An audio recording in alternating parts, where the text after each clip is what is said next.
the junior school, seated forward, can see what it is, even if they did not know.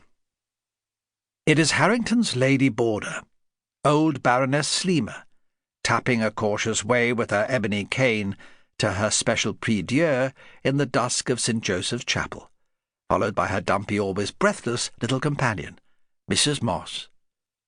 Both wear mantillas of black lace, the Baroness's a sumptuous heirloom of an affair suggesting the Catholic majesty of old Madrid. Tall, stout, and of ponderous weight though the Baroness is, she leans heavily and as if possessively on her distressed companion, and requires assistance to lower her bulk onto the crimson faldstool, where she plops down with fat shoulders heaving. Mrs. Moss, more breathless than ever, subsides faintly into the background.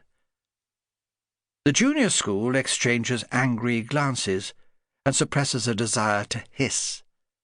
But the knowledgeable among them, and this is the majority, steal a glance at the young lay teacher of languages, Miss Venetia Gozo, who's just entered the chapel of Our Lady and directed, as she genuflects, a look of sheer hate out of her luscious black eyes at the old Baroness and her proceedings.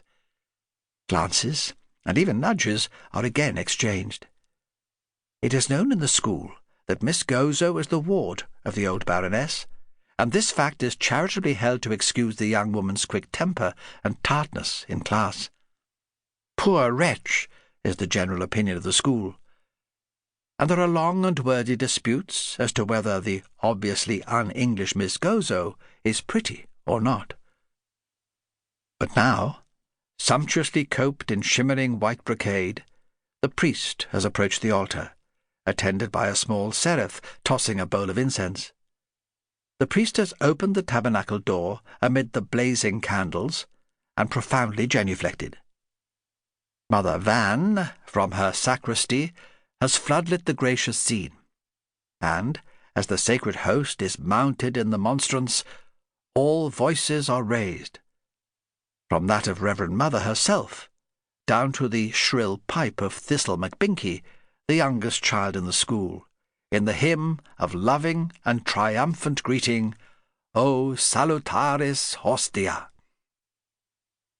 There is a slight rustling noise halfway down the aisle, and quick footsteps mute it to the utmost. Prudence Rockingham and Philomene Watts well know what it is, and make room beside them for a flushed and breathless Verity Goodchild, as with ill-adjusted veil she wraps herself in belated prayer. In spite of all Mother Peagle's efforts, Verity has been unable to find that veil, has mislaid her prayer book, and is late. Although she has waited outside the door, until that acceptable season when Reverend Mother is likely to be preoccupied with devotion, none the less she has felt that all-seeing eye boring into the small of her back, and she knows too well that in spite of the kindly intercession of Mother Peagle, she will be sent for by Reverend Mother into her parlour as soon as benediction is over, and not for the first time this term either. Low on her knees, her face hidden on her arms, Verity bethinks herself desperately what saint to pray to, which of all that Holy Communion in heaven has a lingering weakness for delinquent schoolgirls. She cannot think. But Philomene Watts, under cover of the resounding tantum ergo now struck up, prompts her in a whisper. "Have a go at St. Joseph, Verity. He's an awful decent old bird all round." With a gesture of gratitude, Verity prostrates herself in spirit at the feet of the patron of the Universal Church, and so do Philomene and Prudence in support of their unhappy friend. "Laudate Dominum," chants the choir. "Laudate eum omnes populi." It sounds rather unfeeling to Verity, and definitely premature. She shuts her eyes very tight, and pegs away at the litany of St. Joseph.